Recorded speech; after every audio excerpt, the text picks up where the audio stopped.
Hello, everyone. It's me, Eartha. Welcome back to Transition Awareness Breathing Podcast. I'm in my office today. I adjust the lighting and put a little bit of a different background behind me. So hopefully this presentation, our session today, will be a little bit more clear than the last few presentations. So I'm working on getting a little bit better at presenting a little bit better quality video for you. If you're listening to me on your device, I'm trying something new. The podcasts are also available through video. So last time we talked about how distractions push us away from our non-harmful values. And I would like to share a few more pointers on our topic. And hopefully this will help you identify maybe some strategies in pushing through those distractions. Before I go any farther, I'd like to thank Web Talk Radio for allowing me to have a platform to bring Transition Awareness Breathing podcasts to you. And to my producers, Mary Lou and Sam, thank you so much for making Transition Awareness Breathing available to my listeners everywhere they go. And thank you so much for all the hard work you're doing in working with me to get these video broadcasts out. It's been an upstream adventure, but I know that we're getting stronger in our abilities to get our podcast to a whole new audience, and so I think it's going to be cool. Okay, so I am going to share my screen. Excuse me, but not right now. I have some information I pulled up, and it's so interesting, and I think you'll appreciate it. So I'm just moving my screen over here a little bit. All right, and moving this one up a little bit. Okay. So last time we talked about Dr. McNay's stress curve. I call it the stress curve. And if you can remember that diagram, on one part of the bell curve, it is where, the beginning of the bell curve, the stress bell curve, and it's, low stress, low actions. Then on the other side of that bell curve, at the very end, it is to the point where there's a lot of anger and a lot of stress. So, you know what? Let me pull this up for you. I think I could do this. I think it'll be a little bit more clear for you. I redid the diagram so that I can get a little bit better at doing this. So let's see if this works. Share. Okay. Righty. And okay. So right here, it's kind of a bell-shaped curve. And right here is the under stress, low stress.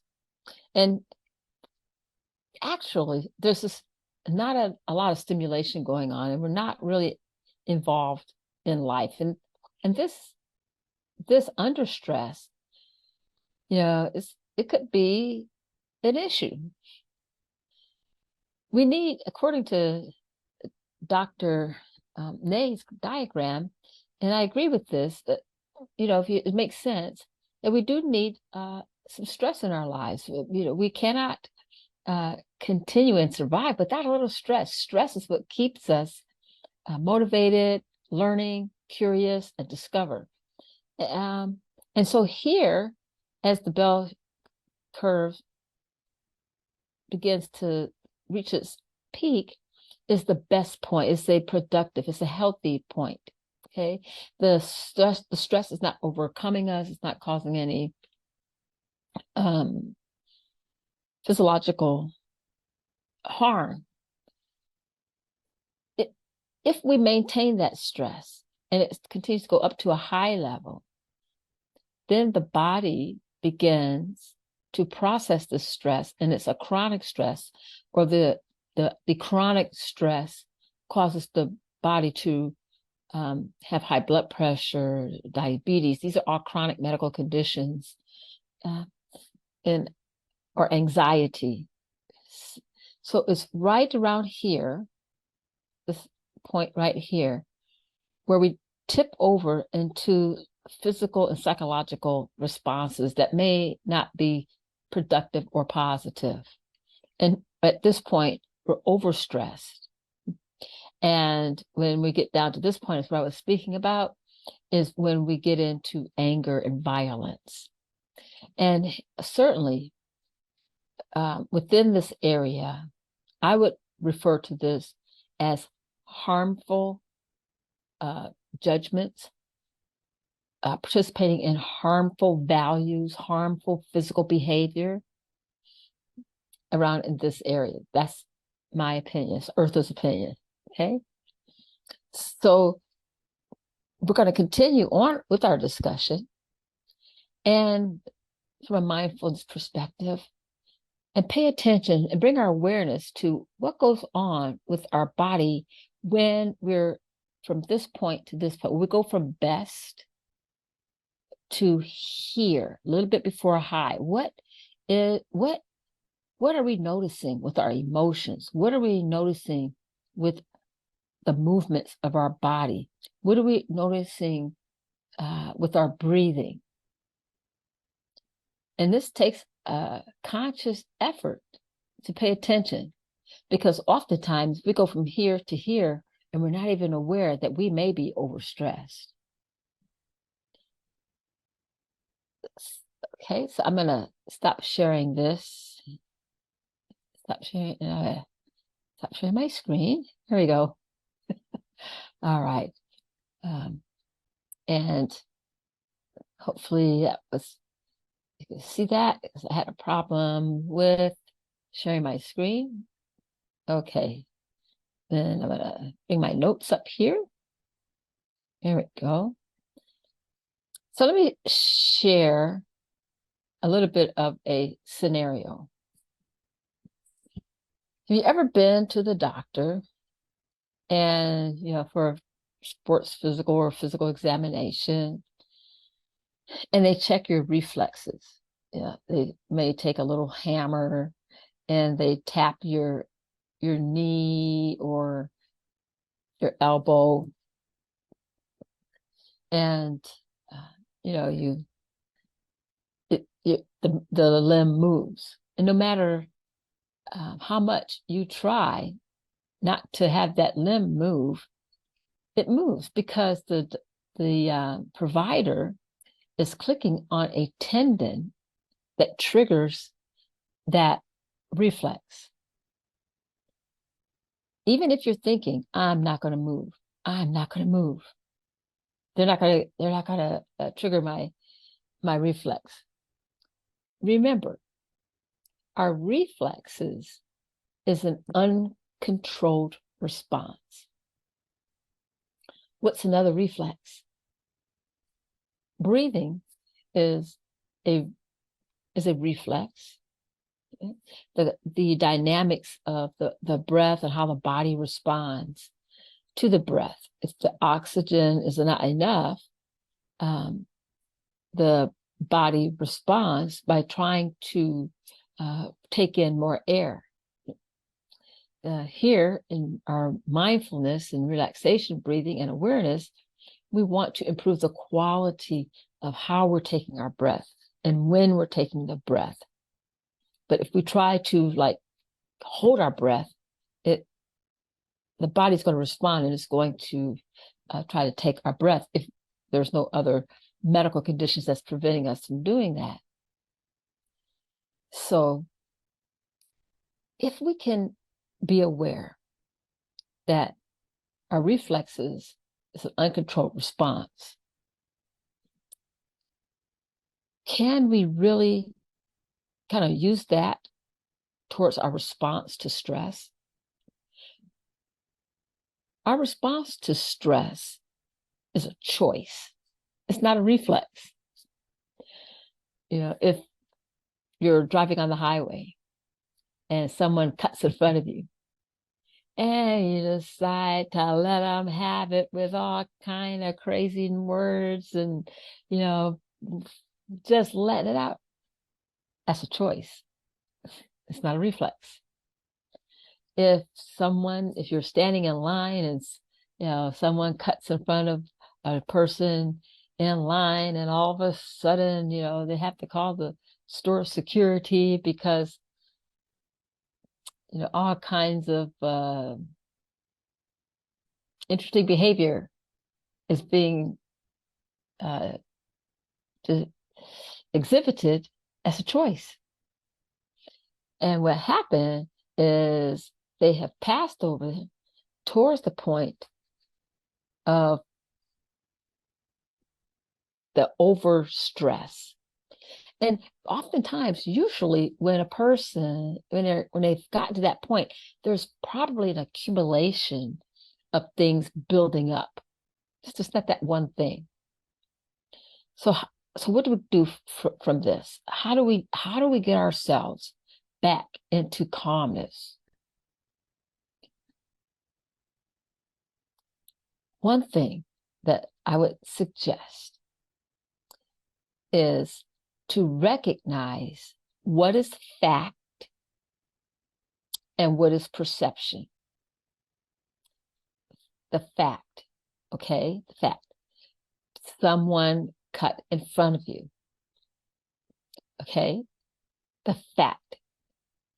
Did it cause any harm? Or does the person just have, poor planning and their exit was coming up?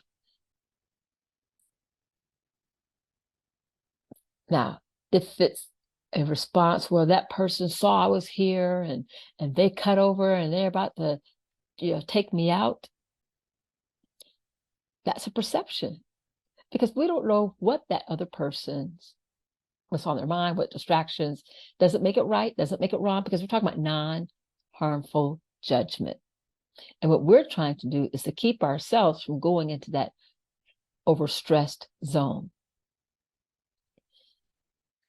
When we find ourselves moving into that overstressed zones, we can concentrate and make a choice. Is it worth it? Where am I going? How do I want to work this out? And what's the result of my actions? We talk about the me.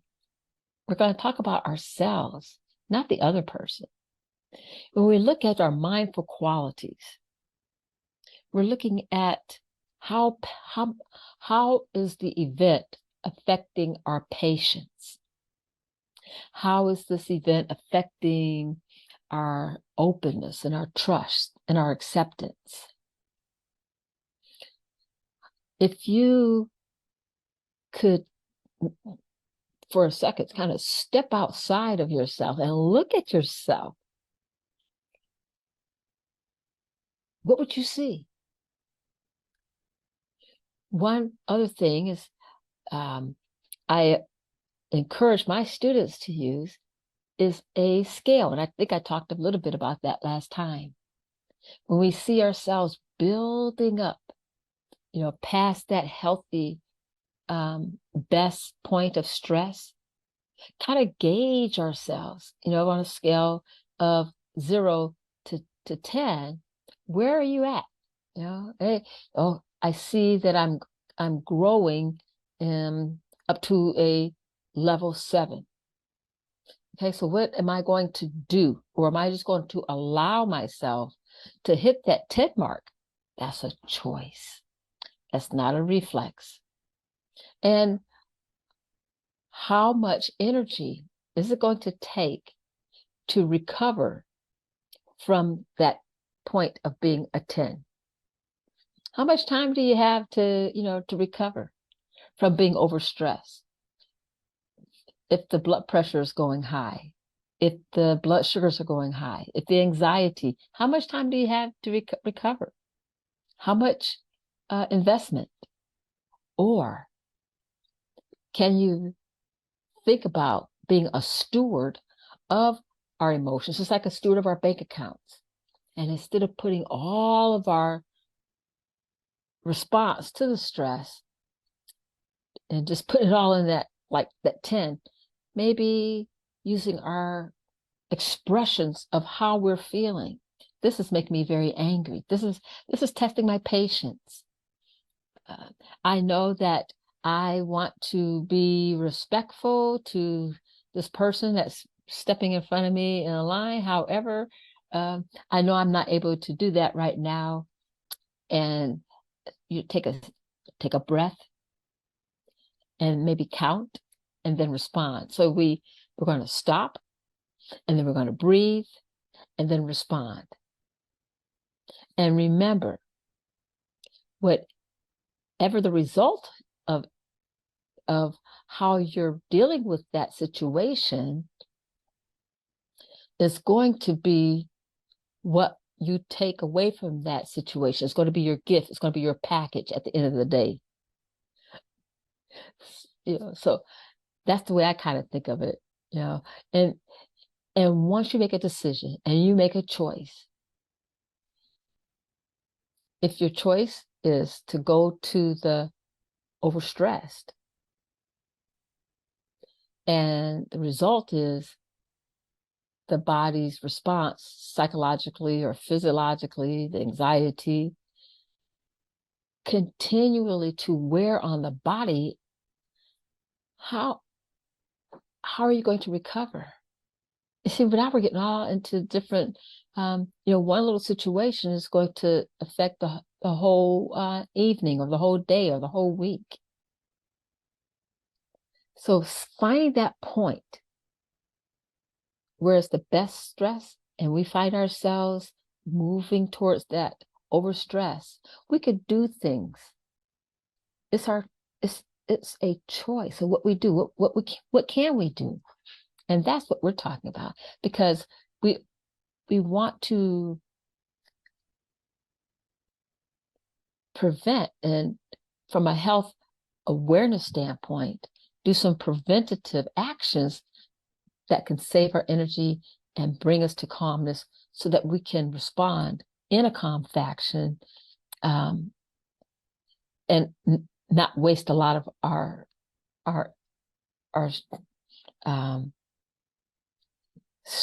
energy or stress, because as we said, stress is a normal part of living.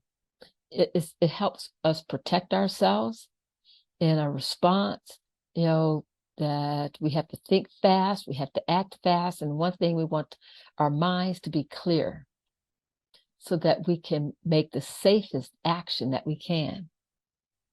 Some of the other mindfulness practices is being open and being gentle and being empathetic and having gratitude. And we look at those mindful qualities at ourselves, even at that point. And that's hard. I mean, you're trying to stay in the best stress part of the bell curve and staying calm, and life happens. It always happens. And so we give ourselves a chance to improve and realize if we go a little bit farther on that stress level, we could try again. We can reflect and see, okay, and use it as a learning experience and say, if I had to do that over, this is what I would do. And talk about what was the real trigger. Was there something going on before the event and that this was the last straw? And talk about it. talk to a friend, a family member, your provider, because then you're turning that situation into a learning situation so that the next time you'll find that you are improving and maintaining your calmness.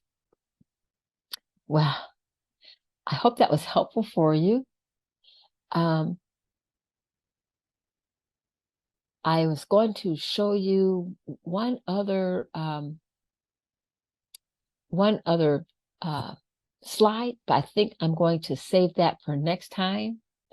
I encourage you to practice being aware, just a little thing, just practice being aware of at that point when you've gone from this is my best point, my best stress point, I'm doing good, and then you find yourself moving to that overstress.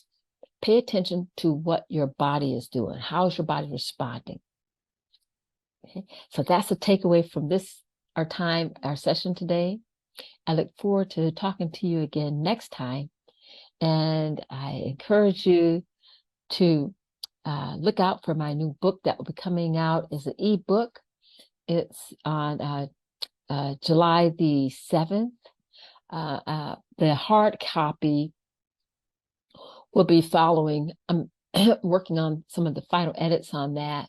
And this book is a wonderful little small book. It's a book of small stories and poetry. And it's a combination of the creativity that I believe that has been released as I practice mindfulness. And it's just, I just felt like I just had to put my creativity in writing. If I was an artist, I'd probably be painting and doing all kind of creative things like that, but I'm not an artist. Don't draw that well. But I love poetry, and I like writing poetry and short stories. So the book is called The Power Up the Bar, Rising from the Pit of Hell. So take a look at some of the upcoming ads I'll be putting out on my Facebook page. I do a little bit of a reading, and so I invite you to visit Transition Awareness Breathing Facebook page. And I thank you for your consideration of buying my book. And until next time, thank you very much for joining me, and have a great day.